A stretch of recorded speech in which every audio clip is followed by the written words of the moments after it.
We are 4AR people, and we have a great podcast ahead. Stay tuned. Welcome, everybody. The 4AR People podcast is back. We're back, and kick it over to my colleagues because we have some new faces here. So we've got Sam Watson and Aaliyah Rowe, and I will kick it over to Aaliyah. You want to introduce yourself? Hi, I am Aaliyah. So happy to be here. I am the digital media manager for 4AR People, and you might catch me on a TikTok or two. But I'll kick it over to Sam. I'm Sam Watson. I'm the content director for 4AR People. And so if you read our live threads, that's usually me suffering through whatever mischief the legislature is putting us through, just for you guys. Oh, Sam gets carpal tunnel just to bring you all the live news from our leg. We appreciate you, Sam. Well, Sam, you want to get us started? What happened this week? Sure, yeah. So the fiscal session started, kind of three big things happened in the only 2 days that we had of session. On Wednesdays, as Jenny said, Sarah Sanders gave her State of the State address, which we have lots of thoughts and feelings about. And then the next day, the Joint Budget Committee and the Joint Performance Review Subcommittees really had lots to say about all of the fighting around the Department of Corrections and the Board of Corrections and all of that drama. And then, interestingly, the Senate sent most of the resolutions regarding crypto regulation over to the House for their consideration. So we'll dive into that as well. But we're going to start with that State of the State. Jenny, do you have any thoughts? I do. I have so many thoughts. One thing I really like to do is just observe the general vibe of the environment when we have big kind of ceremonial things like this. So it was her very first State of the State. She did address the General Assembly last year, but that was her inauguration speech. And when that happened in January of 2023, when she entered the chamber on the House side, I mean, it was like Super Bowl. I mean, people were hooting and hollering, and there were like yips and screams, like the girl at the concert that's like, woo! Like a lot of that, a lot of people like trying to get a selfie with the governor behind them as she's walking in. It was high energy, a lot of good vibes from the majority of people in the chamber. This was remarkably different, in my opinion. I mean, I think it was just this respectful applause that went on until she made her way to the front. But it never really went beyond just the basic claps. There was definitely no hooting and hollering. There was no like selfie station situation. And I think that is telling. That is telling of what the reaction to her first year in office has been, even from members of her own party. She entered office with endless rapport. And I think a lot of people trying to angle for, teacher's pet position in the legislature, but that has changed. And now there are some contentious feelings there. And we'll talk about that here in a minute when we dive into LEARNs and Board of Corrections stuff. But yeah, I noticed a big difference in the vibe. Yeah, for sure. I saw several legislators just not applauding at all throughout the speech from her own party as well. And so I definitely think you're right. But yeah, she really dove into LEARNs and tried to tout LEARNs as this, titanic change in the education system for the state. We're on record as somewhat disagreeing with that position. Aaliyah, what did you think about her LEARNs positions? Her LEARNs positions, I thought that like some of those stats are pretty wild to hear. She said that we went from 48th to top 5th in like 1 year of like literacy, right? But it's like if you really look, we're still like one of the last in education. And so I thought that was kind of crazy. And like, where is she getting these stats? Like, obviously biased, like partisan polls and stuff. So I don't know. I didn't really buy it personally, but what did y'all think about that? Not buying what she was selling. Not at all. One thing that I noticed, the talking points around her office from LEARNs. Well, first let me back up. This is just absolutely stunning to me, is that after her signature piece of legislation was passed, she rolled out a public relations campaign after it became law to tout how good it was. To me, that says that you passed a stinky egg, right? And people are upset about it. So you have some damage control to do. So that was really interesting. So we always hear this like, oh, it's this big, dramatic, bold investment in education, Mhm. the biggest in public education we've ever had in Arkansas. But one thing that always gets left out of that is that when the joint education committees meet to do this big deep dive into our education system every year, the recommendation was a larger investment than what Learns even was. So they fell Mhm. short technically when she passed Learns. That wasn't even what the both committees from either chamber was recommending to the state. They fell short of that. Yeah, and that investment is all misappropriated too, right? It's all going to vouchers and trying to manage this teacher pay raise. Obviously, we're in support of 50,000 starting salary for teachers, but as teacher pay advocates who know what they're talking about will tell you it's a little more complicated than that. How do you manage raises for really experienced teachers? How do you provide support to poor districts to make sure they can pay their teachers? And so just saying, patting yourself on the back and saying, hey, we got $50,000 for teachers is like a tenth of the whole story. It's like a tenth. This is not how policy works. You can't just wave your hand and create $50,000 for everybody and not think about year 2 or year 3 or year 10 for these really experienced teachers. That's right. Yeah. Agree. Yeah. Agree. Yeah. I mean, and she's also really touting this whole people have an education choice now. Education freedom is the phrase that she uses because so many people are signing up for her vouchers. But, you know, a bad policy being the only policy doesn't make it good policy, right? This is now kind of the only option that a lot of these folks have. And some folks don't even have that option. You know, we're hearing stories of people from super rural districts that like there's no private or charter school near them. And so vouchers don't help them at all. You know, somebody from Prescott, say, you know, isn't going to drive to Texarkana or Little Rock for school every day. That's just The numbers recently show that I think the one school that has received the most in state funds from vouchers is Little Rock Christian Academy, which just happens to be where the governor's children go. So that oh was wow, fancy that. Wow, so weird. crazy how that happens. Yeah, so there was nothing we were expecting nothing else from the governor surrounding Learns, but it was still kind of wild to just see her up there doing it, still trying to sell the law. One thing that I wasn't expecting though was she's really on this anti-big tech roll and said that there was going to be some interesting policy coming down the pipeline over the next couple of years regarding that. Wasn't sure where she's going with that. Yeah, to me, like the vibe was like kids need to play outside more or something like that. It's like we care about the kids and they need to play outside. And I think that's like, okay, sure. But Yeah.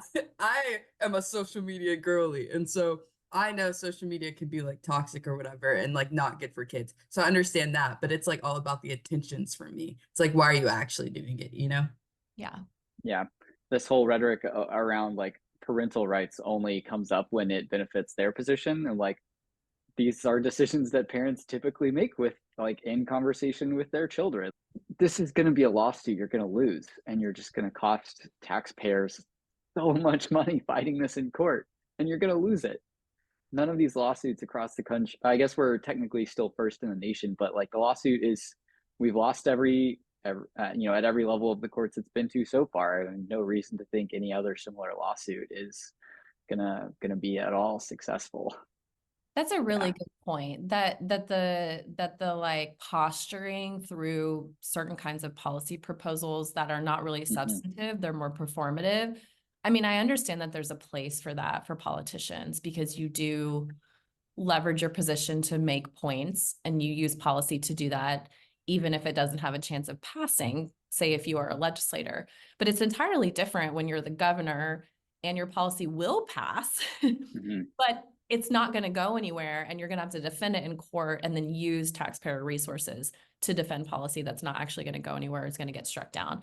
I mean, that just doesn't really seem fiscally responsible. I don't know, to kind of come full circle. I So I think it's cool that we kind of have a celebrity governor. I wish she was better, but it's cool to have a celebrity governor. So I was like paparazzi. I was like getting videos and stuff. And I think the vibes were good. I thought it was really cool when she like hugged Jamie Scott. Like for some reason I thought that was like so cute. But like overall, it's like you can't ignore the lies and the content of the speech, but the vibes were good. And the first family was front and center. It'd be cool if like she told the truth. Yeah, would be. Was there anything you were expecting her to talk about that she didn't talk about? I really thought she'd talk more about like maternal health care Mm. or like even bring up like, I don't know, like potential things that could be on the ballot because like all these petitions going around or something. Like I would think she said something about that, but she didn't. So Yeah, I was surprised that the direct democracy petitions didn't get even a shout out to the concept of democracy. I makes you wonder if she likes the concept of direct democracy. yeah, I feel like her jokes that she tried to make didn't really hit. Like she said something Yeah. about Sopranos and it went over my head. I was like, is that supposed to be a joke? She definitely has like a droll sense of humor. Like it's very Mhm. dry, and I think it appeals to it doesn't necessarily work in large groups, but I think it works really well in small, like curated groups. Like I have seen those jokes land because they're like witty kind of snide remarks, which I actually really like. I enjoy that kind of humor too. It's just not necessarily palatable for a a room of hundreds of people. Yeah. Yeah. Yeah. Well, that was her speech, and that was the start of our week in the fiscal session. And right after that, we dove into all of this corrections stuff. So, Ginny, what are your thoughts on how the legislature is kind of inserting itself into this fight between board, Department of Corrections, and the governor and the AG? Yeah, more drama for our mamas here. Like this is wild. I don't know like if people have been following this. It's very inside baseball, but essentially this Protect Arkansas Act, which is really just prison expansion and parole reform, was the governor's other piece of signature legislation last year.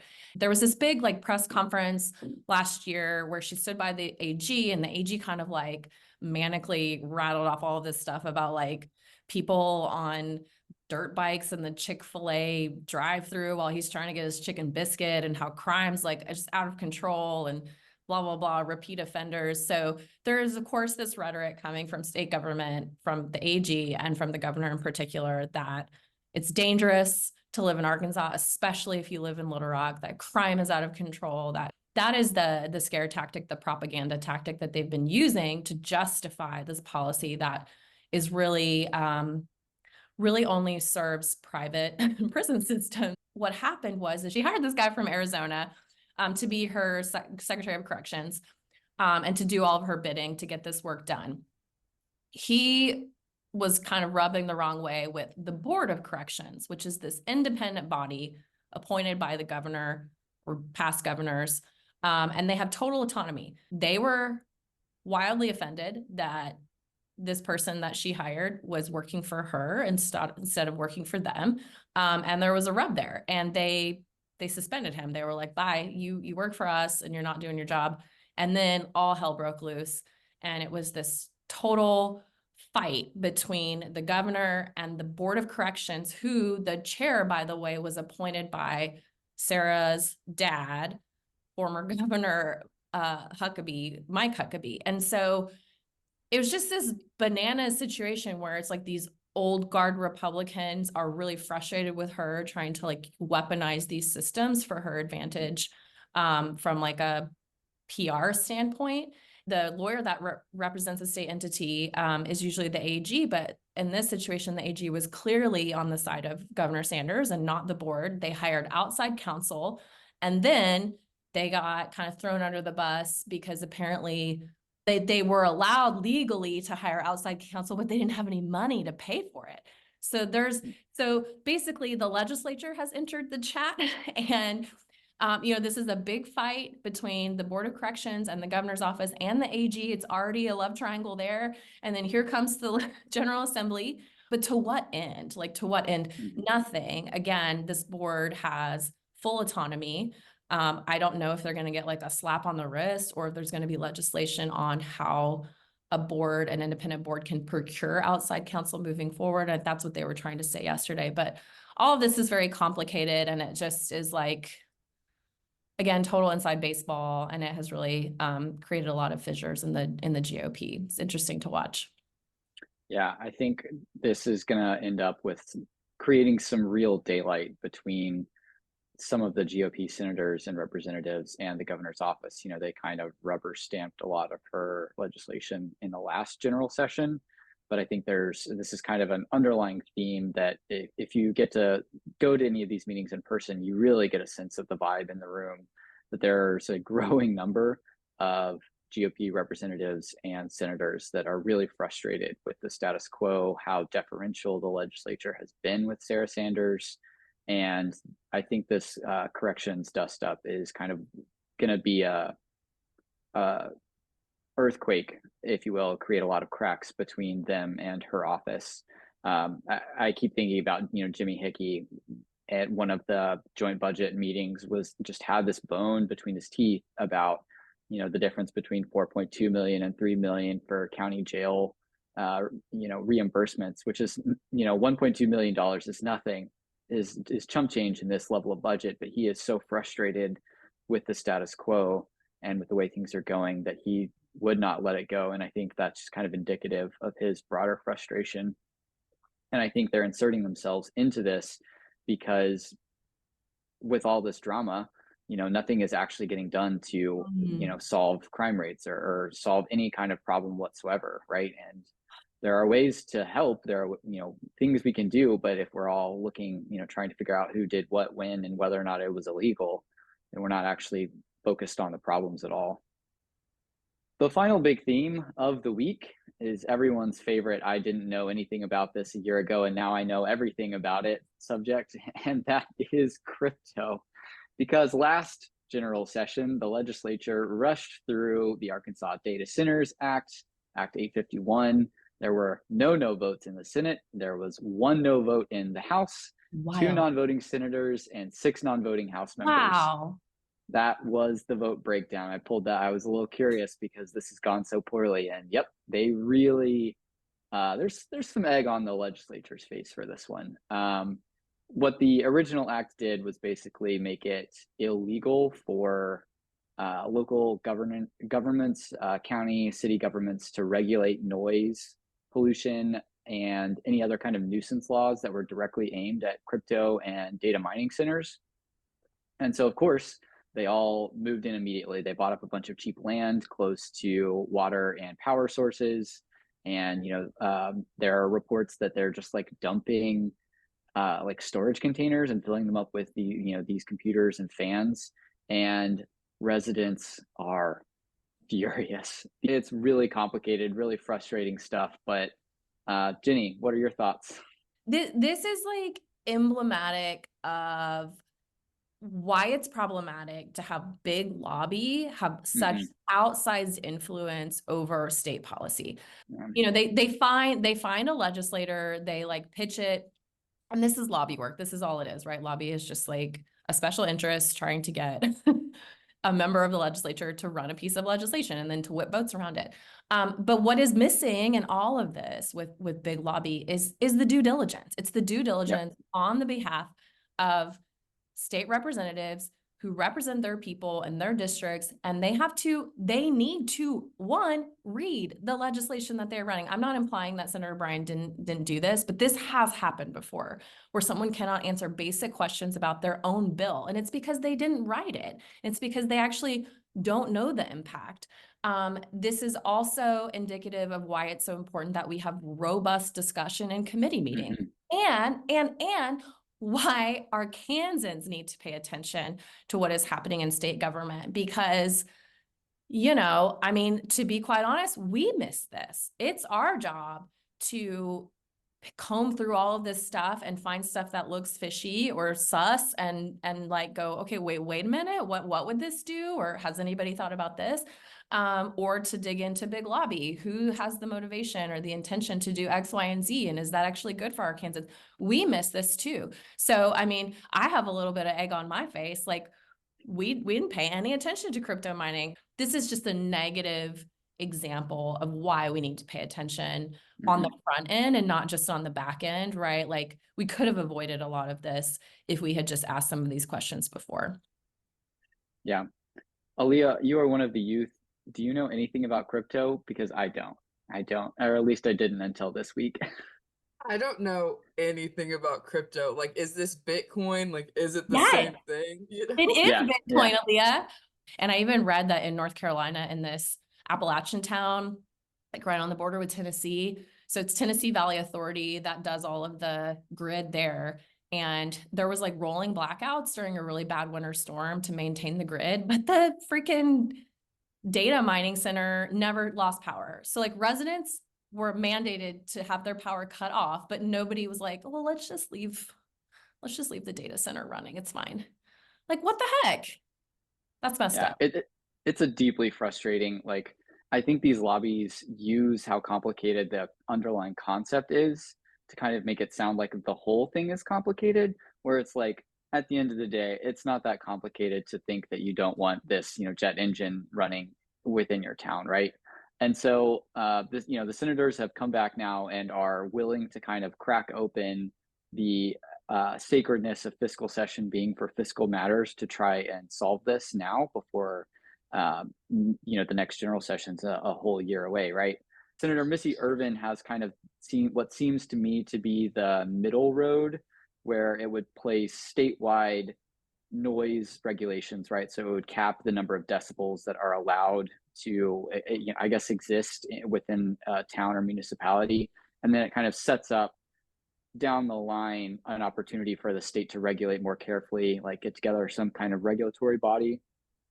And then, bless his soul, Senator Brian King is just going whole hog and Doing the Lord's work, Senator. doing the Lord's work. He is functionally trying to like ban it altogether, which I don't know if that's going to fly, but he has a number of resolutions. So yeah, Brian King is really, kudos to him. He sees the egg on his own face, is like, well, we're the legislators and it's our responsibility to fix it. So all 5 of those, as well as Senator Bryant's and Senator Irvin's, passed, and so they'll get voted on in the House on Monday, I believe.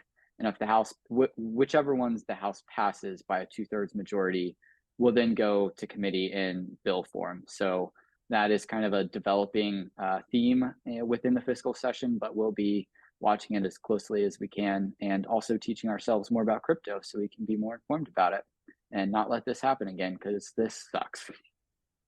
Do people get like rich off this stuff? I think so. Apparently, yeah. So that is pretty much week 1 in a nutshell for the 2024 fiscal session. Any closing thoughts, Aaliyah, Jenny, other than the fact that Sarah Sanders is still a liar? Jenny, you take it away. Well, this is random, but I was always operating under the assumption that when entering the House chamber, the legislators who are women had to cover their arms with a blazer.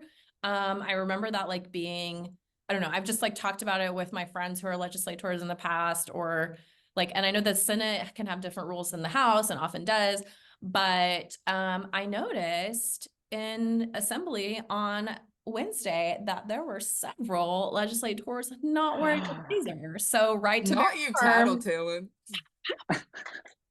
I mean, it was very hot in there. I think there was like double the amount of people normally, but that is my takeaway. Is I would like to know if the rules have changed on dress code.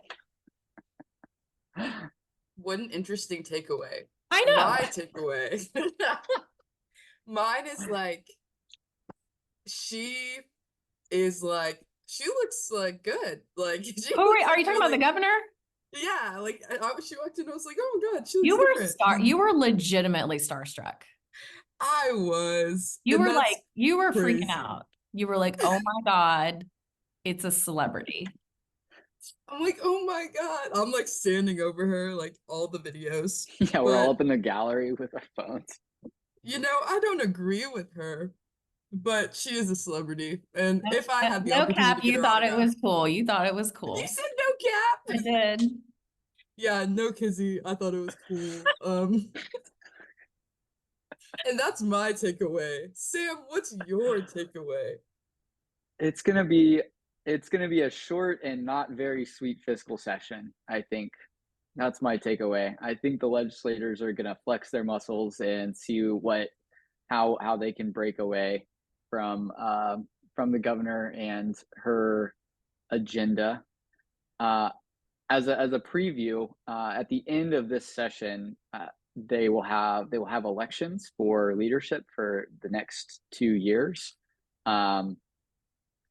Representative Matthew Shepard is stepping down from his position as Speaker of the House, and there is a three-way fight for that position, and so we'll see how that goes. To my mind, the more interesting fight is going to happen on the Senate side, where Bart Hester is getting challenged, at least so far, only by Senator Terry Rice. But I mentioned Jimmy Hickey's general frustration with the governor earlier. Terry Rice is one of his allies. And so if Terry Rice manages to unseat Senator Hester, then we might see a lot more daylight between the governor and the legislator, or at least the Senate next general session, which will be very interesting to watch. And so if we hear anything else in our little scuttlebutt, we'll bring it to you on next week's podcast. But that's coming up at the end of fiscal session. That's right. Well, thank you all for joining us. We look forward to next week. We'll probably be talking about maybe a lectern audit next week. Fingers crossed. Stay tuned. More to come. Thank you for watching or listening to our weekly roundup. We hope to do more of these soon, and we hope you all keep coming back to listen. Make sure to follow us on all of our social media accounts at 4AR People on almost everything, and at 4AR People 1 on Twitter.